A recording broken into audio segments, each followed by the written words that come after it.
सकाळपासून भेटायला येणाऱ्या लोकांची वर्दळ घरात सुरू झाली होती. फोनही सतत वाजत होता. लँडलाईन नंबर आणि मोबाईल अटेंड करण्यासाठीही एका चपराशाची ड्युटी लावलेली होती. तोच फोनवर सर्वांना सांगत होता, साहेब आता व्यस्त आहेत, थोड्या वेळानं बोलतील. तो सर्वांची नाव आणि नंबरही टिपून ठेवत होता. कुणी एखादा फारच अडून बसला तर तो चपराशी साहेबाकडे बघायचा. त्यांनीही नाही म्हणून मान हलवली की तो क्षमा मागून फोन बंद करायचा. साहेबांना इतक्या लोकांनी गराडा घातला होता की त्यांच्यापर्यंत पोहोचणंच मुळात अवघड होतं. त्यातला प्रत्येकजण अगदी हिरहिरीनं सिद्ध करून बघत होता, जणू तोच रमण साहेबांचा एकमेव जवळचा आहे, तोच त्यांचा आधार आहे. त्यांच्यावर आलेल्या संकटातून तोच एकटा त्यांना सांभाळू शकतो. धीर देणारी, सांत्वन करणारी एकाहून एक सरस वाक्य त्या माणसाच्या मुखातून निघत होती. एकूण धक्काच बसला हो. घडलं हे फारच वाईट झालं. सर, आम्ही इतकी वर्ष ओळखतोय तुम्हाला. तुम्ही कसे आहात ते आम्हाला ठाऊक आहे. तुमच्यासारखा सज्जन आणि प्रामाणिक माणूस असं करणारच नाही. तिनं मुद्दाम घडवून आणलंय हे सगळं. हो ना, रमण सरांना कोण ओळखत नाही?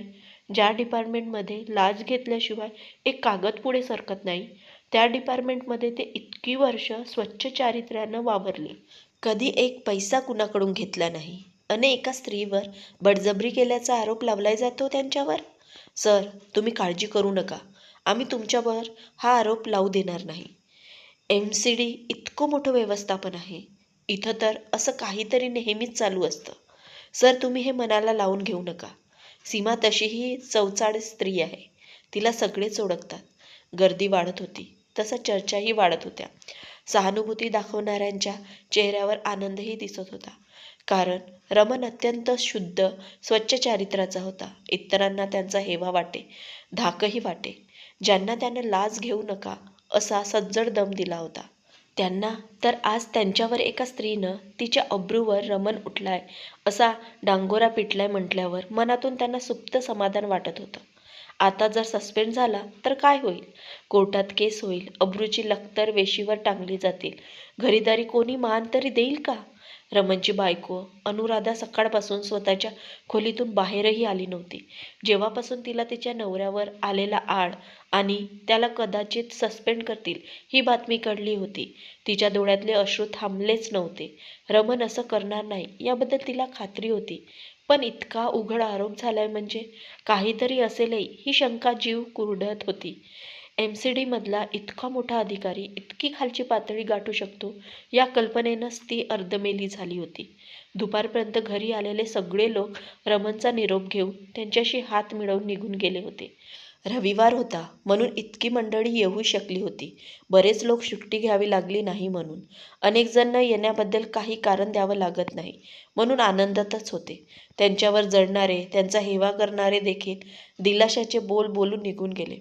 थकलेले, त्रासलेले आणि इब्रतीवर डाग लागल्यामुळे दुखावलेले रमण फार गोंधळून गेले होते. इतकी वर्ष चारित्र्य निष्कलंक ठेवलं आणि आता मान खाली घालायची वेळ आली.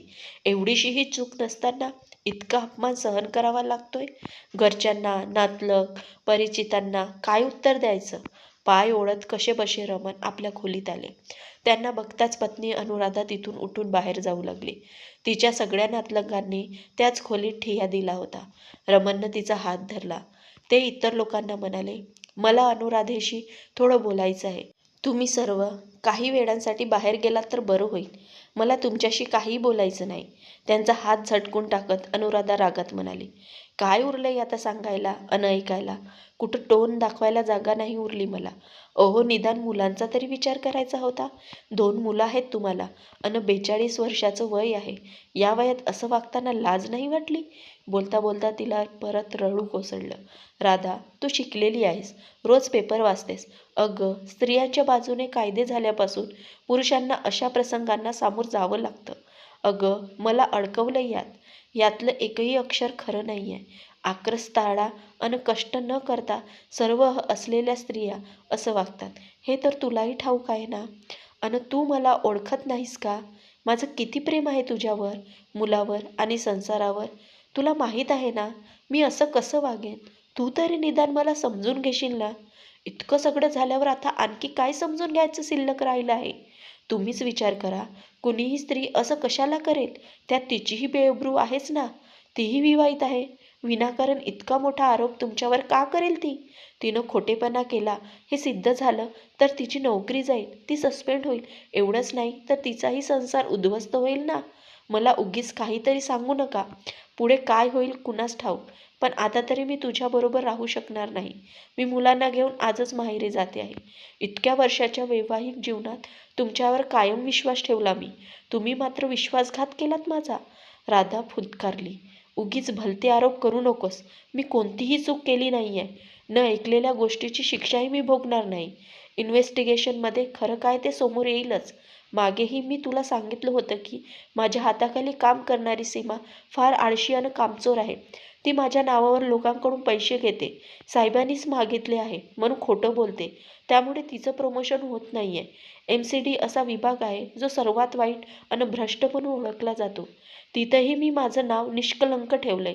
आमच्या विभागात तर एकापेक्षा एक निकम्मी बिनकामाची माणसं पैसेवाली होऊन बसली आहे. मी लाच घेत नाही आणि कुणाला घाबरतही नाही. काम स्वच्छ आणि प्रामाणिकपणे करतो म्हणून मला पुढे शत्रूही खूप आहे. बरेच दिवसापासून सीमा प्रमोशनसाठी मागे लागली आहे. खूप त्रास देते आहे. मी तिला मध्यंतरी रागवलो, जरा समज दिली. तेव्हाच तिनं मला धमकी दिली की ती मला बघून घेईल. गुरुवारी पुन्हा ती माझ्या कॅबिनमध्ये आली आणि प्रमोशन देताय की नाही असं विचारलं. मी जेव्हा नाही म्हटलं तेव्हा तिनं स्वतःच आपला ब्लाऊज फाडला, साडी फाडली आणि मोठ्या मोठ्यानं रडून ओरडून मी तिच्यावर बळजबरी करतोय असा कांगावा केला. लोक लगेच गोळा झाले. मी तिला मॉलेस्ट करतोय असं ती रडून रडून सांगू लागली. स्टॉकमधल्या स्त्रियांनी तिला बाहेर नेलं. काही लोक माझ्या बाजूनं बोलू लागले, काहींनी सीमाची बाजू घेतली. आता इन्व्हेस्टिगेशनमध्ये खरं काय ते कळेलच. माझ्या शिपायानं सांगितलं की त्यावेळी माझ्या कॅबिनमधला CC कॅमेरा चालू होता. त्या सगळं रेकॉर्ड झालंच असेल. मी निर्दोष आहे. उत्तेजना अन अशक्तपणामुळे रमण थरथरत होता. याच वेळी त्याला पत्नीची अन मुलाच्या आधाराची गरज होती. पण पत्नीचं त्याच्यावर विश्वास ठेवायला तयार नव्हती. त्यामुळे त्याला फारच मोठा मानसिक धक्का बसला होता. अंगातली शक्ती संपल्यासारखं वाटत होतं. विश्वासाच्या मुळांनाच हादरा बसला होता. त्यामुळे नातीही दुभंगली होती. त्याला कळेना कुठं चुकलंय त्याचं. बायको मुलावर आयुष्य उधळलं तरी असं का व्हावं? उगीच काहीतरी रचून कहाणी सांगू नका. इतके मोठे ऑफिसर आहात आणि एका सामान्य स्त्रीला बदनाम करताय. तुम्हाला बदनाम करून तिला काय मिळणार आहे? आणि ती जर खरीच चवचाल असती तर तिने इतराबरोबरही असा प्रयोग केला असता ना. अजून कुणी काही तक्रार नाही केली आहे तिच्याबद्दल. राधा काही ऐकून घ्यायलाच तयार नव्हती. तुझं म्हणणंही खरं आहे. तिनं हे असं प्रथमच केलं. पण तिच्याबद्दल सगळे लोक वाईटच बोलतात. तिची राहणी हा तर सर्व पुरुषांच्या मनोरंजनाचा विषय आहे. पुरुषांना जाळ्यात ओढायलाच जणू ती अशी वागते. शी शी रमण, असे विचार आहेत तुमचे? राधा पुढे काही बोलणार तेवढ्यात तिच्या माहेरची मंडळी आत आली. अनु, कसला विचार करते आहेस? अजूनही या माणसाबरोबरच राहायचंय तुला? सगळीकडे छी तू चालली आहे त्याच्या नावानं. मुलावर किती वाईट परिणाम होईल या गोष्टीचा. शाळेतली इतर मुलं किती त्रास देतील तुझ्या मुलांना. चल, तू आमच्याबरोबर चल, अनुराधेच्या भावानं म्हटलं. नाहीतर काय, तू अजिबात काळजी करू नकोस. आम्ही आहोत तुला आधार द्यायला. शिवाय तू नोकरीही करते आहेस. राधाच्या आईनं अत्यंत तिरस्कारानं जावयाकडे बघत म्हटलं. जणू त्याचा अपराध सिद्ध झाला होता. आजपर्यंत सासरची जी माणसं रमणच्या चांगुलपणाचे गोडवे गाताना थकत नव्हती, ती आता त्याचा तिरस्कार करत होती. रमणला खूप वाईट वाटलं. तो स्वतः निर्दोष होता हे त्रिवार सत्य होतं. पण अजून ते लोकांच्या पचनी पडत नव्हतं. त्याने रमणला आरोपीच्या पिंजऱ्यातच उभं केलं होतं. बाबा, तुम्ही तरी समजवा ना यांना. रमणनं सासऱ्याकडे बघत विनवणी केली. अनुराधेचे बाबा अत्यंत शांत व समंजस होते. विचार केल्याशिवाय ते कोणतीही कृती करत नसत. हो ग अनु, तू नवऱ्यावर विश्वास ठेवायलाच हवा. माझा रमणवर पूर्ण विश्वास आहे. तुम्ही इतकी वर्षे एकत्र राहतात. तुला ठाऊक आहे रमण किती सज्जन आणि स्वच्छ चरित्राचा आहे. तो असं वागणारच नाही. तू आपला संसार मोडू नकोस, बाबा म्हणाले. सासूबाई एकदम भडकल्या. आपल्या मुलीची कड घेण्याऐवजी तुम्ही या माणसाची बाजू घेत आहात, ज्याने एका स्त्रीच्या अब्रूला हात घातला. आतापर्यंत कुणास ठाऊक किती जणांशी त्याचे संबंध आले असतील. आमची पोर गरीब, तिला कळलंच नसेल काही. भलेपणाचा आड माणूस काय वाटेल ते करू शकतो. आई काय बोलताय? मला तुमच्याकडून ही अपेक्षा नव्हती. संकटाच्या वेळीच आपल्या माणसाचा आधार हवा असतो. पण तुम्ही आणि राधाही माझ्यावर विश्वास ठेवत नाही आहात. इतक्या वर्षाच्या वैवाहिक आयुष्यानंतरही जर नवरा बायकोतला विश्वास भक्कम नसेल तर नात्याला अन एकत्र राहण्याला तरी काय अर्थ आहे? राधा, आता मी तुला अडवणार नाही. माझ्याकडून तुला पूर्ण स्वातंत्र्य आहे. पण एकच सांगतो, हे घर तुझंच होतं, तुझंच आहे, पुढेही तुझंच राहील. क्षणभर राधाचं मन डगमगलं. ती चूक करते का? रमणसारखा पती अन पिता दुसरा नसेल. इतक्या वर्षात त्यानं कधी तिला दुखावलं नव्हतं, कधी अपमान केला नव्हता, कुठलीही बंधन घातली नव्हती, कधी काही कमी पडू दिलं नव्हतं. तर मग आज तिचा विश्वास का डगमगतोय? दुसऱ्या कुणी काही सांगितलं तर तीही लगेच दोष का काढते आहे? ती क्षणभर थबकली. रमणही काही बोलणार तेवढ्यात आईनं हात धरून ओढत तिला खोलीत बाहेर काढले. मूल बावरून कोमेजून उभी होती. आई, बाबा काय म्हणताहेत ते नीट समजून घे ना. 18 वर्षाची मोठी मुलगी पुढेही काही बोलणार तोच तिची आजी कडाळली. गप्प राहा तू, लहान आहेस, तुला काय कळतं? आजीचा ओरडा ऐकून ती गप्प बसली. पण तिचा बाबावर पूर्ण विश्वास होता आणि आईनेही बाबाचं म्हणणं समजून घ्यावं असं तिला वाटत होतं. 14 वर्षाचा धाकटा भाऊ रडायला लागला होता. तिनं त्याला जवळ घेऊन धीर दिला. ती त्याला घेऊन दुसऱ्या खोलीत निघून गेली.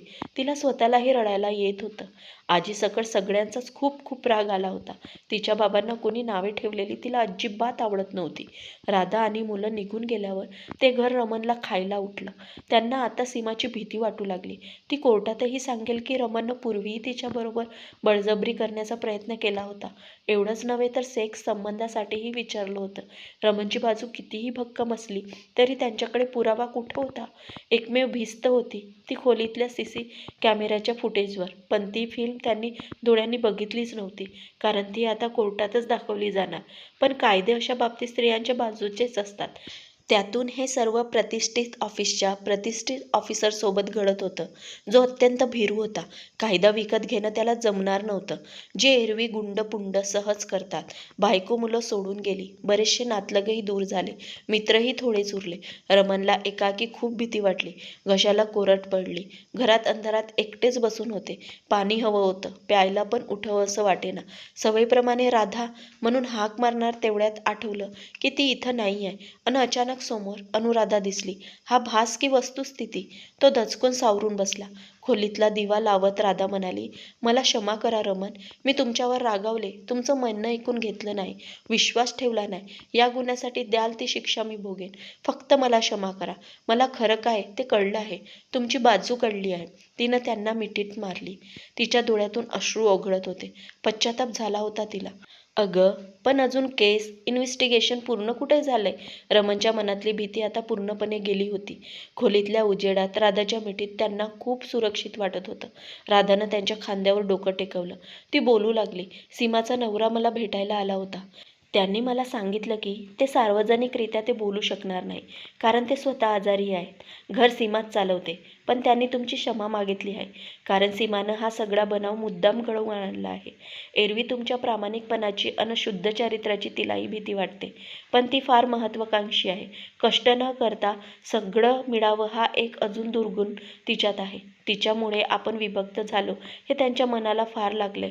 त्यांनीच मला सांगितले की मी तुमच्याजवळ राहावं. केसचा निकाल लागला की कलंकही धुतला जाईल. तुम्ही तिला पैसे खाऊ देत नव्हता, प्रमोशन देत नव्हता. तिच्या विरुद्ध ॲक्शन घेण्याची वॉर्निंगही दिली होती. म्हणूनच तिनं हा डाव रचला. या संकटातून आपण सही सलामत बाहेर पडू. मला खात्री आहे. तुमचं प्रेम, तुमचं चारित्र्य सगळ्यांचाच मला अभिमान वाटतो. यापुढे मी असा वेडेपणा करणार नाही. मित्रांनो, तुम्हाला कथा कशी वाटली हे कमेंट्सद्वारे नक्की कळवावे. व चॅनलवर नवीन आले असाल तर आपल्या वीणा व्हॉइस मराठी स्टोरी या चॅनलला सबस्क्राईब करायला विसरू नका. आपण संपूर्ण कथा शेवटपर्यंत ऐकल्यामुळे आपले मनापासून धन्यवाद.